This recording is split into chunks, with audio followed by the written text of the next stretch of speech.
These men are Alpha Company, 3rd Marine Reconnaissance Battalion. Corporal Aaron Wilson from Phoenix, Arizona. Corporal Seiden from New York. For these Marines, there is no misunderstanding of what their job requires. The way I look at it, when you go to boot camp, they hand you a rifle. You know, it's not for knitting, it's for defending the country. Sergeant Patrick Morse, Kennebunk, Maine. Corporal John Keith, and I'm from Plano, Texas. In a conflict with no front lines, facing an enemy hidden in plain sight, these Marines will live every day in harm's way. I have a number of Marines under my command right now. I want to accomplish every mission set that I'm given, and I want to bring that same number of Marines back home. Where success can mean the difference between life and death, failure is not an option. I've understood it from day one. Just got to get good with God just in case if I got to go meet him.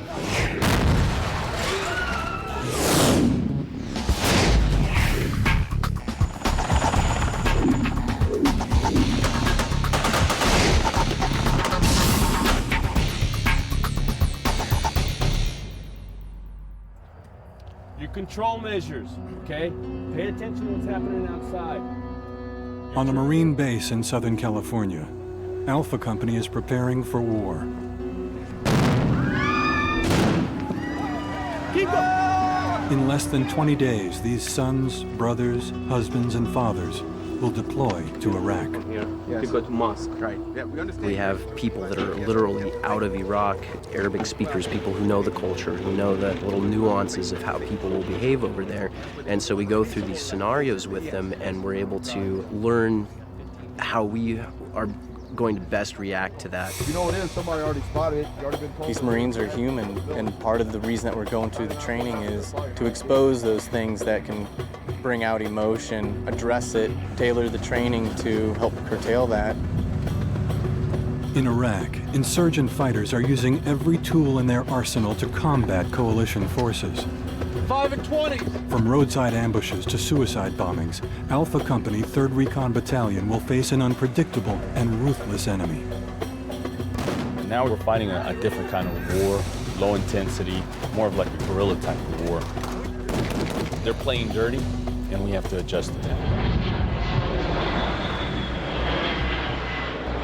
The primary mission of Recon Marines is to gather intelligence on insurgent forces, including their location, their numbers, their identities. Riza, so what's going on? Even the smallest shred of evidence can provide clues to the intentions of an elusive enemy.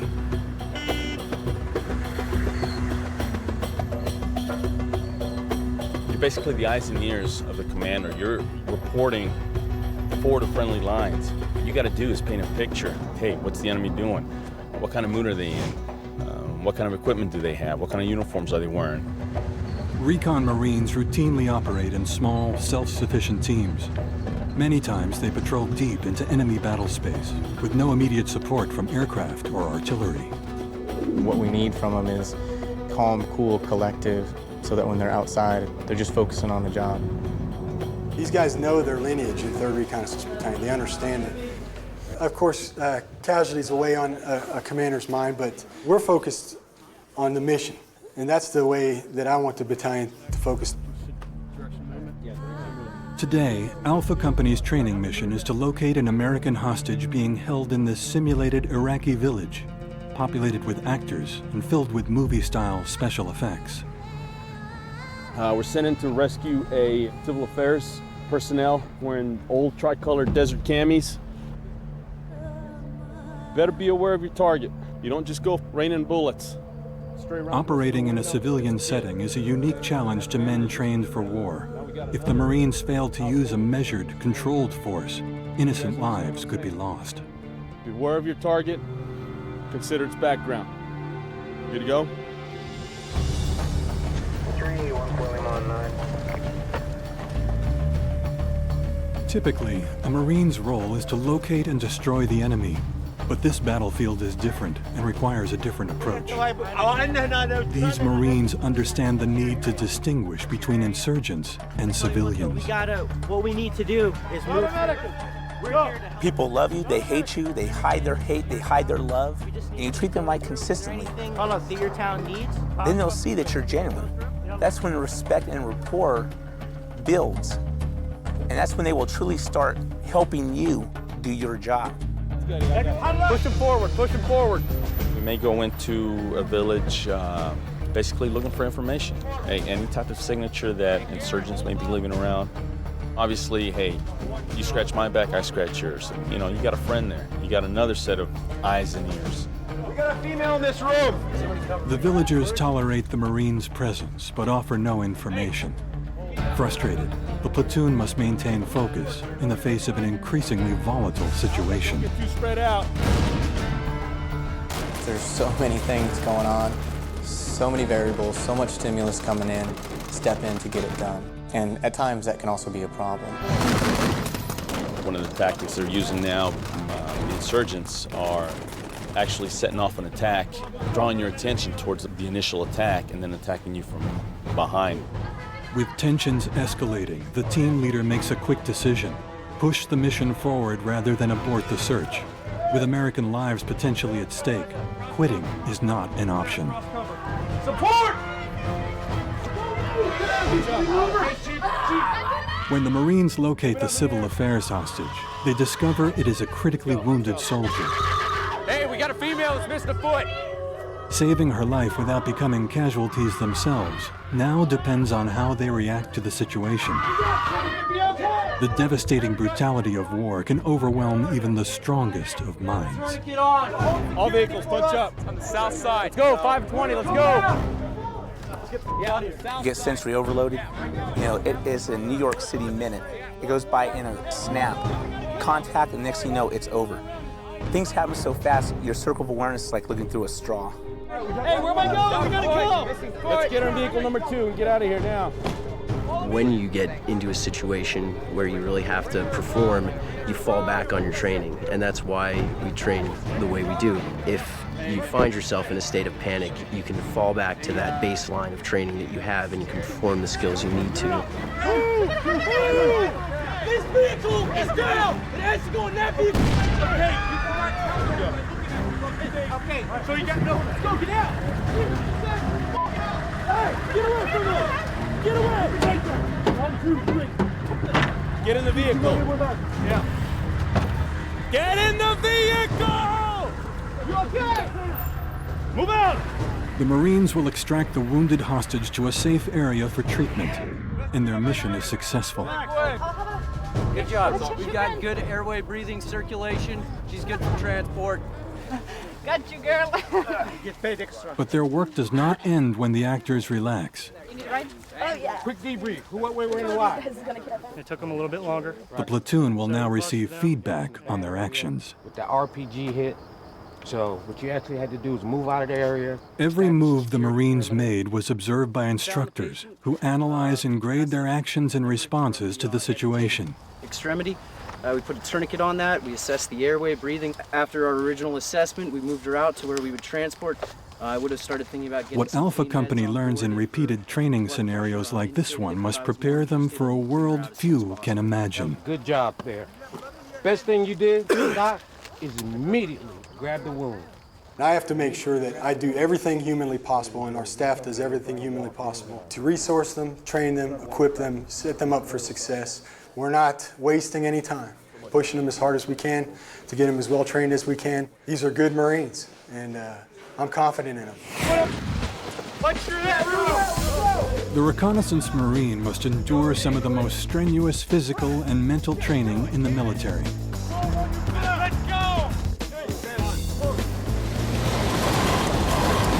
The pain train's coming, Roger. It is a long, tough process to get into a recon unit.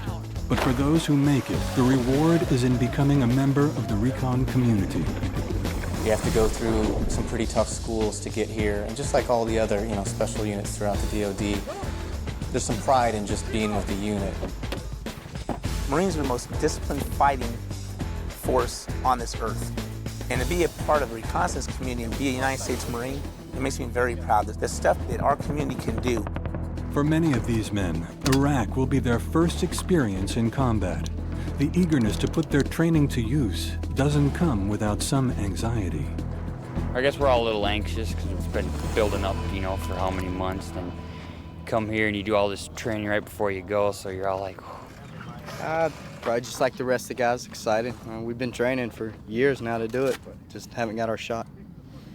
You know, I'm sure once we'll get there, it'll kind of fizz out, and you can really just focus in on what we're set out to do. Experienced leadership is the linchpin to Alpha Company's success in battle. Some of these guys, they're fresh out of high school, you know, and then you'll see them looking up and asking, you know, some of the older guys questions so they get the knowledge. Jake, Frank, let's come on down. Link up with us. After nearly 20 years as a Marine, Platoon Gunnery Sergeant Coronado has an eye for detail that misses nothing. Well, basically, I'm in charge of beans, bullets, and Band-Aids. It's just taking care of the guys. Something that ranks real high up there is definitely the training. You had big guns on there, okay? All you did was just bundle down your ass. Coronado's really squared away. He's an old cat. He's been alive a long time. You know, he's like 40 years old. But the thing is, he's very organized, very flexible. He can stick to a plan. If it changes, no problem. He'll adapt to and overcome. With deployment to a war zone less than 3 weeks away, the tempo of training increases daily. Alpha Company repeats mission scenarios over and over. The goal is to develop a so-called fluid state of movement, reacting to every situation as it arises, adapting to any circumstance without becoming predictable. Let's go, rear element, push it up. It's always chaos on the battlefield. As far as training goes, there's always chaos as well. And the best way to get better at it is just practice. Go, man. Dry runs, doing it over and over and over again. Nobody likes doing it. It's a means to an end. It's a means to staying alive. As much as they hate doing it, they realize it.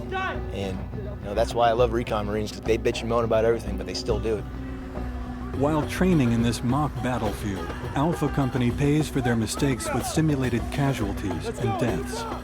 But in 20 days, the make-believe ends, and so will the second chances. It is a heavy burden for platoon leaders whose decisions will mean the difference between life and death for their men. My biggest concern right now, honestly, I like to bring all my boys back. Alpha Company's next training scenario is designed to prepare the men for the deadliest weapon used by the enemy. They must learn to react on instinct before the countdown to deployment is over. Let's go, 520, let's go!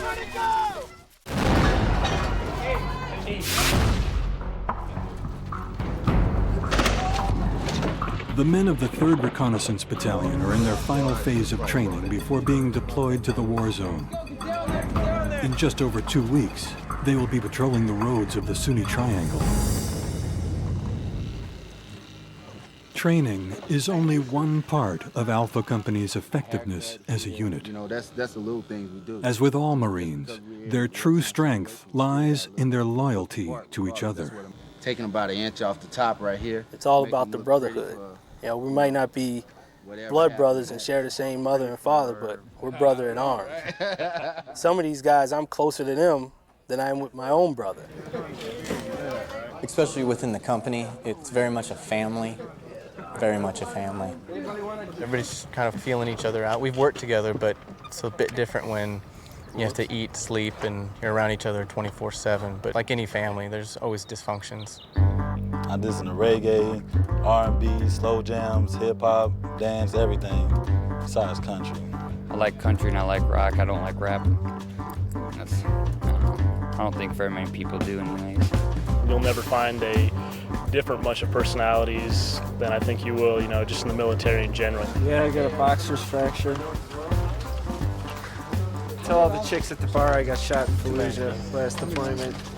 Someday you'll see me Sergeant Major Milbrand up there, strutting around under my own battalion.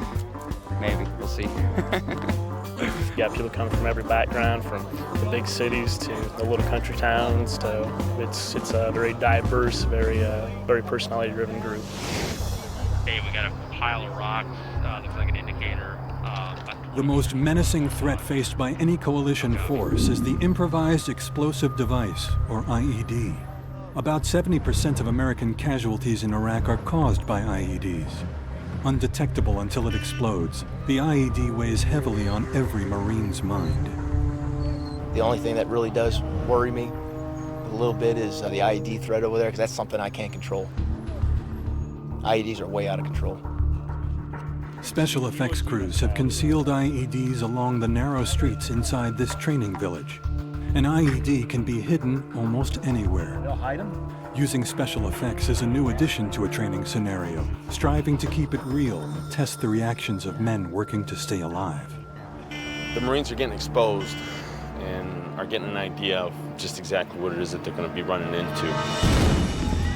They're fake IEDs. They make a big sound, and it's more realistic because we have no control over where it's at. A lot of times it surprises these guys, and they get in that mindset, and sometimes you see them jump. Insurgent forces are no match for the firepower of Alpha Company. But a terrorist can easily rig explosives into an IED powerful enough to kill everything and everyone within its blast radius, up to and beyond 30 meters. Captain Hobson, move. Because you never know what's going to happen looking for IEDs. It's actually pretty stressful if you think about it. I mean, you never know what's going to happen. You never know what's going to pop up. So it just keeps you on your toes. Keep moving, keep moving, keep moving. As each platoon sweeps through the village, they strain to sense the avenues of potential enemy fire. An IED blast may be only the first stage of a larger insurgent attack. You have an IED on the right, but then you'd be ambushed on the left. That was the reinforcement to them. You gotta hold your sector of fire. You gotta trust that the guys that are watching your back are actually watching your back, and you gotta just sit there and do your job. Move them out of the front! Move them out of the front! May have to breach with a grenade. Throughout training, the men are provided vivid evidence of the dangers they will face every day in Iraq.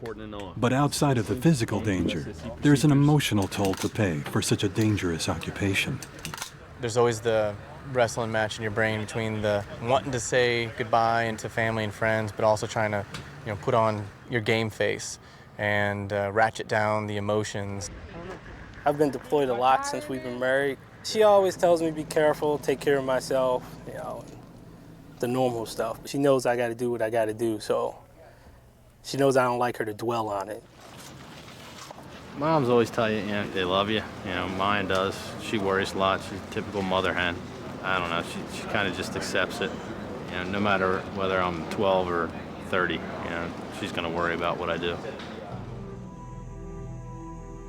The IED is a 24-hour threat, especially deadly in vehicles driven by suicide bombers. Tonight, the men of 3rd Platoon will face another challenge as training continues to escalate. Making them think, throwing new problems at them, and seeing how they manage to stay calm, cool, and collective during the situation. When a civilian car approaches the checkpoint, it appears to fit the profile of a vehicle-borne IED. The Marines have seconds to react. Light him up!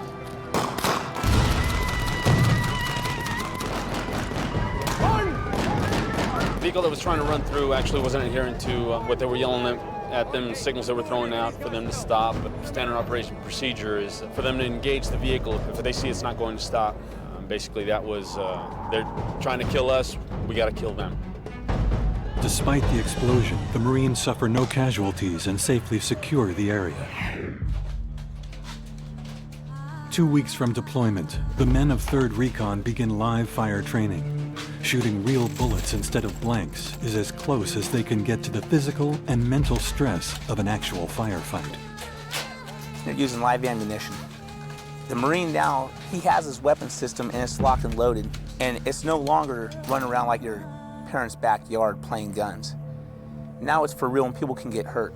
We received intel. Lieutenant Whitney's brief before the exercise begins is for safety. Shooting live rounds while performing complex physical maneuvers raises the danger. Each man must remember that even a momentary lapse of attention can be fatal for him or his teammates. Weapons. We're moving out! The squad assault teaches the Marines to maximize firepower. With one team pinning the enemy down, the other moves forward, alternating fire and movement as they advance on the enemy. This movement is called bounding. I'm looking left and right. Hey, where's my actual element at? I've got to keep up with my element. I've got to listen to my team leader. I've got to direct my fire where he wants that fire to be directed to. Contact front!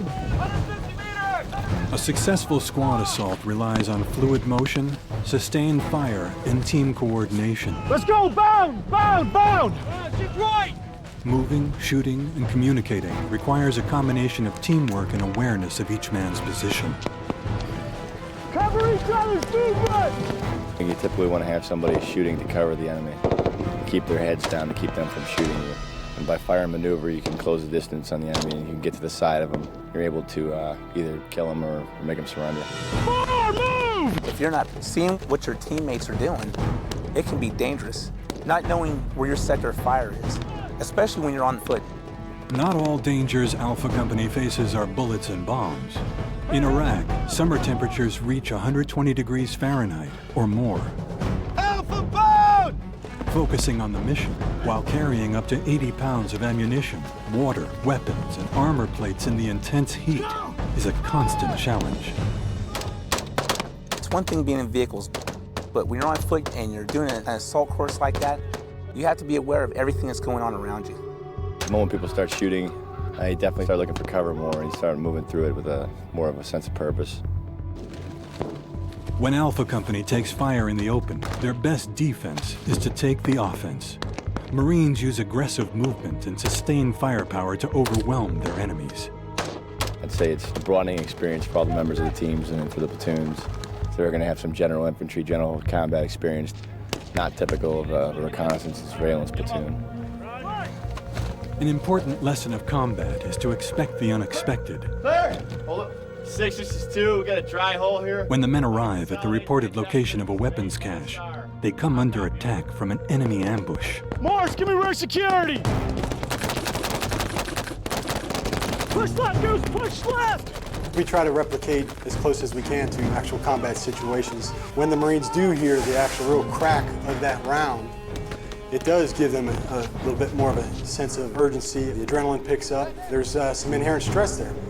Alpha Company's primary weapon is the M4 carbine. With a muzzle velocity of 2,900 feet per second, a burst from an M4 can tear through a target 5 feet or 400 yards away. To prevent death or injury from friendly fire, all platoon leaders keep a close eye on their team's movement. It's a live fire situation. Obviously, you don't want anybody hurt. Another thing, too, is to paint a mental picture for the troops so that they know, hey, this is where I have to go. I have to pick my next covered and concealed spot so that I can direct my fire onto the enemy and suppress it. I also have to keep from getting shot. Coronado's platoon takes quick action to deflect the simulated insurgent attack. Shooters, turn and go! The platoon reacts as a single, seamless action, exactly what he wants to see. As the enemy is forced to take cover, 3rd Platoon completes a safe withdrawal. Everybody's laying down fire, trying to suppress the enemy. If everybody's doing their job well enough, that's what's going to happen.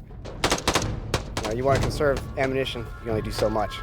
You got to make sure that, hey, nobody's firing behind anybody, making sure he's staying in his lane. Cease fire! Cease fire! If it was an actual enemy attack as well, I've got to be thinking, hey, do I have 360 security all the way around? Make sure I got guns every which way. We got to make sure that we cover our backs and hopefully come out on top, accomplish the mission. Mounted patrols are among the most dangerous missions for recon Marines. Convoys cover more territory than patrolling by foot, but the vehicles are an easy target for IEDs. Every man in the convoy is aware of his vulnerability, but trust in their tactics and each other is the biggest advantage they have. When you're going into a combat zone, you want someone with common sense who can manage you and lead you. I'd rather be a deer led by a lion than a lion led by a deer. I don't want someone who's going to crumble under the pressure. I don't want someone who's going to say, well, whatever you think, just go with it. I want someone who's involved. As the final days dwindle down to a precious few, nothing can prepare the men of 3rd Recon for what happens next.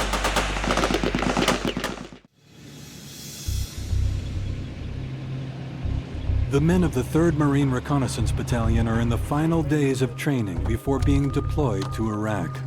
Every day, the tempo increases and the tension is growing. In less than 10 days, it's for real. Today, a mounted patrol must traverse through enemy territory to reach its objective, an Iraqi village. The constant threat of insurgent attacks provides a stark reminder of the vulnerability of travel by road. For Platoon Sergeant Rosignol, realism in training is everything. As the man responsible for his men's safety, he feels a personal responsibility to bring every man home. My ultimate goal is just to train everybody to the best of my ability, give them the right tools to put in their toolbox so I can get all of them home. And nobody wants to be the one to write that letter or go make that home visit. Roslin, what he brings to the table with him and his platoon commander and their relationship is that they're give and take. They come with their plan, and they can flex. He doesn't like to have any friction when it comes to, what do we have to do? Let's get it done. And that's his type of personality. Do you have the RSOs? Bringing the men home in one piece is a constant concern. Every decision made by 1st Platoon Commander Lieutenant Whitney can mean the difference between life and death. You'll find out that you learn more in rehearsals and actually doing it, putting the Marines in the dirt, running through the scenarios, than you ever do, reading a book or sitting in a room and talking about your game plan. Hey, Bobby! To mentor that officer.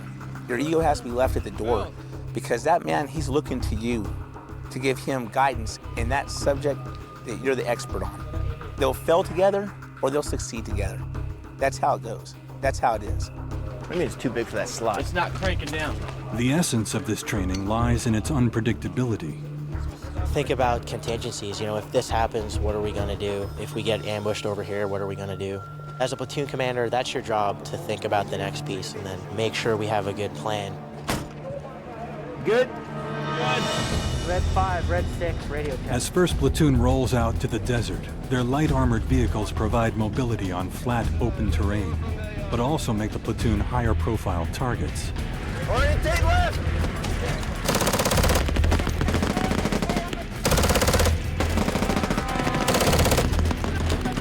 Red 5, we're taking fire for the right trench line! As you're with these guys, you get to know their every move. If you just shove them all together and put them in place, then you really can't anticipate what that guy's going to do, and that's where mistakes are going to happen. If someone who's in an admin job makes a mistake, someone doesn't get paid. If I make a mistake, someone gets killed. Load it up! Load it up! That's also why I surround myself with very competent, very capable individuals that will say, hey, sir, you need to move here, or hey, sir, they're about to do this. Everybody keeps their head in the game. Oftentimes, convoys will come under attack by insurgents hiding among the civilians in villages. In this scenario, the green targets represent civilians. The Marines must learn how to differentiate between friend and foe. Red 1, pick up your rate of speed. The mission is to protect the innocent, understanding the atmospherics of a particular town and how it may change from town to town. What the are you engaging up there? The extraction is not without problems. Every mistake will have its own consequences. We already try to think like the enemy. We also need to think like those friendlies, the innocents out there. Put yourself in their shoes and try to understand what's going through their mind. Hey, bravo, bravo! It is an axiom that no plan survives the first shot of a battle. Whitney encounters a double predicament when one of his heavy guns jams. Then, he loses radio contact with his other patrol elements. Bobby! If you really want to try and push them to their potential, you have to push them to failure. Because only after failure do they truly understand that's where their bar is at right now. And if they want to elevate it, it points out your weaknesses, and it also points out your strengths. JD! Clear communications are a key to successful unit actions. Without them, the best trained men can deteriorate into confusion. When Whitney's radios go down, he is forced to improvise. Bobby! It's not exactly what we typically do by doctrine, but something, again, you have to adjust to. You can't be paralyzed by the fear of what ifs. You have to really just move through it. You guys pull around us! How do you keep your elements together? You have your voice, you have hand and arm signals, and if nothing works, you're gonna have to physically go over there and tell them what you need to do, or show them. Start doing it yourself, and hopefully then they'll go with you. Hey, mount up! There's no patent solution to any situation. You look at the issue and you determine where the problem lies. I always am for positive reinforcement and positive leadership and getting the Marines to figure out their own solutions to problems, because otherwise they're not going to learn. Red 5, Red 6. We got a barrier to our front. We can't breach it. An abandoned vehicle is rigged with an IED. Its detonation showers the troop carrier with shrapnel and sends the platoon scrambling for cover. First platoon recovers from the initial attack, but they must process several different events. Red 6, Red 5, that smoke is one of our trucks on fire. Chaos starts. Everybody keeps their cool, keeps their train of thought going, and just training takes over. They've done it enough. You get about 5 or 6 things thrown at you at the same time. You can't single-handedly do it yourself. You've got to delegate responsibility down to your subordinates, and that point really gets driven home at the convoy course. A lot of these scenarios are going to throw at you are designed to push you to the edge. And they're going to put a monkey wrench in the plans, so you have to adapt to that. You have to work under stress. We've totally disintegrated at this point. What's the plan? Well, the plan is to... With helicopter evacuation for his wounded on the way, Lieutenant Whitney and his men stabilize the casualties and set security. Watch him. There's a big smoke grenade all over, and you're trying to, haul a 200-pound man through it up a sand hill, and you're not breathing too well. I mean, it's obviously not optimal for exercise. Hang in there, Doc. You'll be all right, man. Anytime in a scenario that we take casualties, and we usually always work that in, we've trained our guys extensively in combat trauma. All of them are very capable first responders. Hey, Mills, what's his status? He's alert. These guys have been through a tactical combat casualty care package that we put on for them so that they can treat patients while I'm running around making sure that treatment's getting done.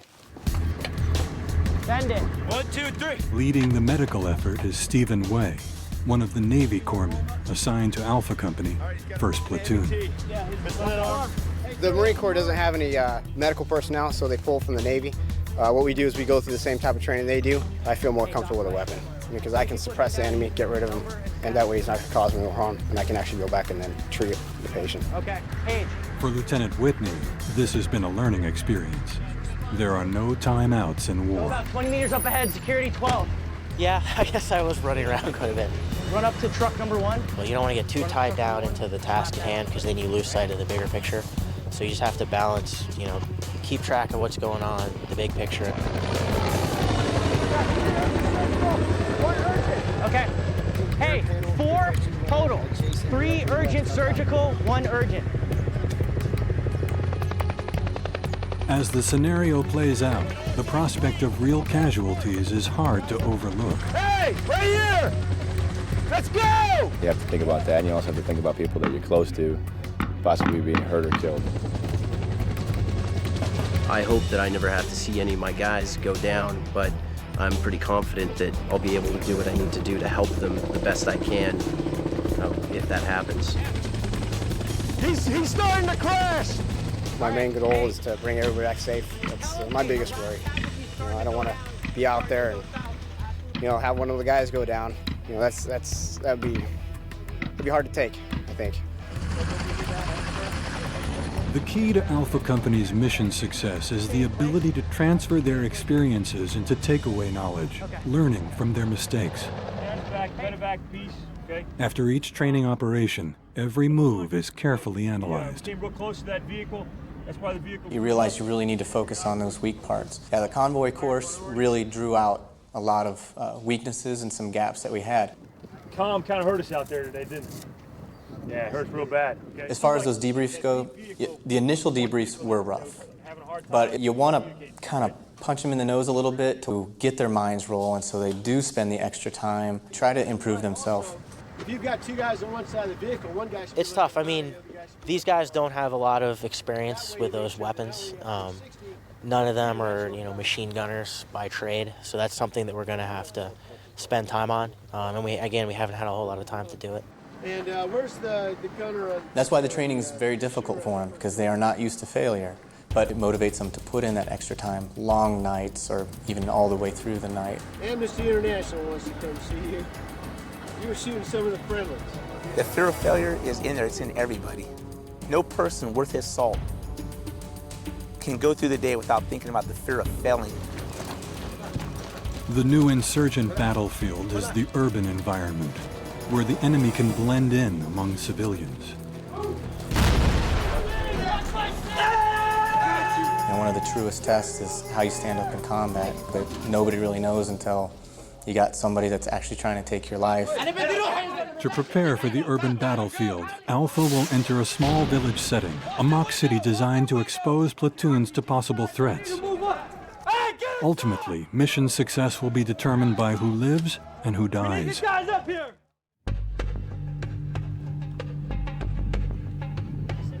Bravo Battery, this is FO4. Modern urban combat is not simply reducing entire villages and cities to dust. Oftentimes, with innocent civilians at risk, indiscriminate destruction can create a deeper resistance from those people that Alpha Company and other coalition forces are trying to protect. You're there to stabilize their country so that they can take over and they can live free. But it takes a while to get there. Warrior 2-1, this is... I could care less if we get one firefight, as long as the people get a better life. And we put suppression back here. Between what we're learning here and the information that we're getting from inside Iraq, there are no fix-alls. There is no one answer to the problems. It's a grab bag, and the more tools we have in the grab bag, the more versatility we're going to have. It just goes straight down. Eat it. They're down. Martial arts training provides recon platoons with another option for detaining suspected insurgents from the civilian population. You want to be compliant? Americans are very careful. Very careful of women, very careful of children, very careful of old people. So what we're giving them is tools to solve problems that are commensurate with the environment they're in and the job that they're doing at that point in time. As they practice the lessons of physical restraint, each Marine learns how to exert the least amount of pain while leveraging the optimum measure of control on their adversary. When things are loud, people are screaming and yelling, it gives them tools to survive and accomplish the mission in the most efficient way. I'm not putting you on the spot. I just want you to experience a big, tough man. I have a couple small guys in my platoon, guys that are a little bit timid. So I had them take down the largest guys that we have in the platoon. It's to instill confidence in them. Hey, ooh, the chin. It's ball busting, but it's on a professional level. The rules of restraint will be tested as Alpha Company enters another simulated Iraqi village where the enemy can hide himself among innocent citizens. Here, everyone must be considered a potential threat. Marines must prepare themselves to fire only when directly threatened. You move in, you run into Today's mission involves one platoon searching for a captured American contractor, while another platoon simultaneously raids an alleged insurgent safe house. Each man has a specific job. I finish the room, EPW team up, you come in. They can develop really good plans, very in-depth, and they can get it down to the belt buckle level to where the Marines understand what their roles are and what they have to do, and that's what makes them successful. And everyone's going over in their mind their role within the mission, what their specific jobs and tasks can be, and just troubleshoot it, what can go wrong. Hey, dudes! Somebody gets taken down, you need to know the other guy's job, so it's just making sure everybody knows everybody's position and how it works. Platoon leader Lieutenant Whitney heads the rescue unit, made up of two teams commanded by Staff Sergeant Bobby and Staff Sergeant Brozigny. The shoot house, got it? Momentum is everything. If you're going and the momentum stops, then we no longer have the advantage. We're a small platoon, we're a small unit. All right, y'all go back. The biggest thing we have going for us is speed and violence of action. As the platoon nears the rescue area, it comes under attack by a rocket-propelled grenade, or RPG. The Marines react instinctively with their fluid movement response and maintain the offensive. And then we started getting attacked with RPGs, and then right away the team's got to find, hey, we need to get inside that building. We are going to the courtyard. Okay, got it? Somebody's shooting at you or putting a kink in your plan to move from point A to point B, messes things up, but you have pre-rehearsed solutions to that. And usually those aren't, one size fits all. Just move from safe place to safe place, and then once you're there, pause, even if it's only for a few seconds, figure out where do I need to go next. Whitney's platoon maneuvers from house to house to maximize the use of cover and concealment. that's what it's all about. You're really in this and that's what's going to happen, that you're shooting at people. And you have to kind of deal with that, mentally. Whitney becomes separated from the other units. Realizing his mistake, he keeps his men moving, eliminating the sniper across the street and pushing his team forward to rejoin the rest of the platoon. I was trying to move Bobby's team too quickly. I wanted him to move quickly so I could link up with the rest of the platoon. And I should have put myself in the middle of his team, and I'm just telling him, hey, this is where I need to go, and let him drive. Hey, Bobby, what's going on? The team becomes pinned down by sniper fire, but they must identify the source of the shooting before they can shoot back. Guys are reacting, and sometimes they just gotta make those moment decisions and act out on them to keep themselves and their fellow Marines safe. So it's confusing. Whitney spots the sniper's position and passes it to Bobby's team. We have guys that are a lot more comfortable with themselves as an individual, but once we get those teams built, they're amazing in what they can accomplish. I'd be the last guy in here to say that I always have the right solution, but sometimes a poor plan executed well is better than a great plan executed poorly. There's no real right or wrong decision. It's how you do something rather than freeze and do nothing, and that's what kind of separates them from the other guys. While searching for the American contractor, the team encounters injured civilians. An angry crowd is gathering outside the building. The Marines must be careful not to lose control of the situation. It's kind of that, analogy, have somebody spit in your face, but still look at them with a smile. Finger close to your trigger, but always on the outside, you're calm, cool, and collected. You're not feeling anything. On the inside, yeah, you're wrestling with the emotions of you want to respond, you want to do something back. I need you to pick us up at Rally Point 3. How copy? The platoon was kind of spread into two parts, and Roz had two teams in the house, and then I was outside across the street with Bobby and his team, and then he had further intel for where the contractor was that we were supposed to recover. The second team has located the American contractor, but the mission is not over. The other platoon is preparing to hit the insurgent safe house. He's a wanted terrorist, and we got to get to the back room to get him. Time is now critical. The element of surprise is gone. Nobody can predict what will happen next. Anybody that needs to be taken down, we're going to take them down. Any chance to disrupt the insurgent network must be measured against the possible loss of Marine lives. The Marines are behind schedule. Overwhelming force will be their tactic to create offensive momentum. They engage anybody with the weapon, the barrel comes up on anybody, they're dead. Okay? In the end, what it boils down to is risk versus gain. Try to minimize the risk that's involved, but it's all for what do you get at the end. If you're going to take Marines into a fight and there's a chance that you're going to lose Marines, well, is that fight worth the loss of life? And as leaders, you have to make those decisions all the time. The goal is the capture of an insurgent leader, but the platoon must move with some caution. Their first priority is to subdue all suspected insurgents within the target perimeter. I got two unknowns. Let's go. Get in there.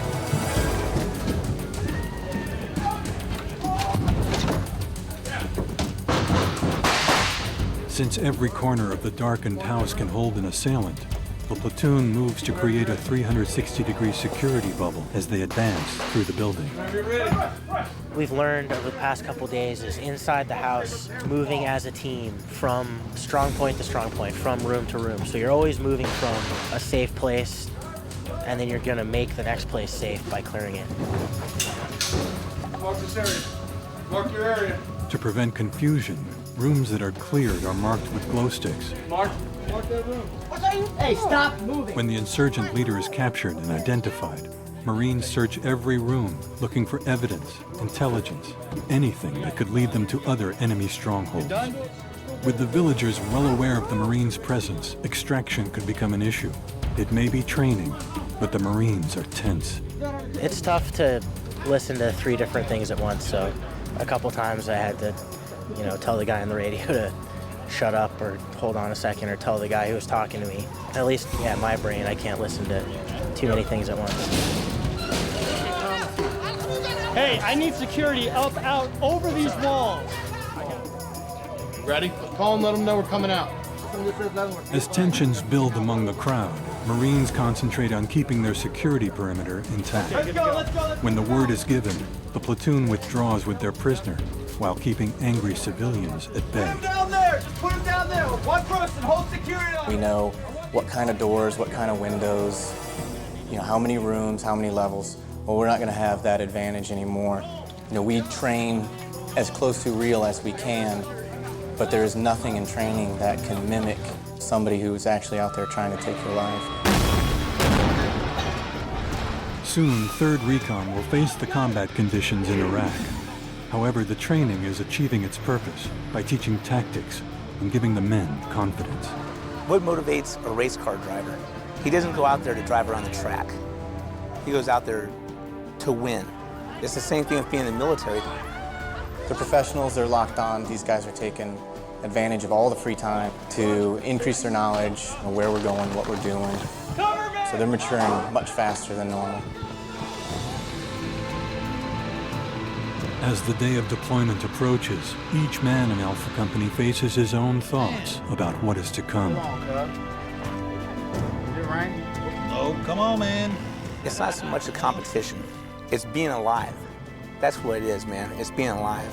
It's living your life to the fullest, living the best life you can, as straight as you can. My last combat tour in Iraq ended 3 months ago. So yes, I am excited to go back. It hasn't really, I guess, totally sunk in. Well, I wish we had more time. These past few days at the shooting house has been by far the most valuable training that we've had. 4 days left till we leave. We have 2 more days of training and 2 days off. I just want the boys to go relax, get as much fun in as they can in 2 days, and start getting their mind ready for the next 8 months. One-way flight. One-way flight, buddy. JetBlue, $89.99. Daddy's got to go do his job, and when I come back, we'll go on vacation and sit at the beach and boogie board and do all the other stuff that we do. Turn the radio up. My family's behind me. And of course, every mother's worried to death about her son. What? Go ahead. But I wouldn't want to go to war with anybody else than the guys I'm doing with. Well, the family has been nothing but supportive. Right, yes, we're rolling. We're all human, and so you need people that you can confide the truth in, and that'll support you no matter whether I'm doing the best job or whether, I've had my darkest day.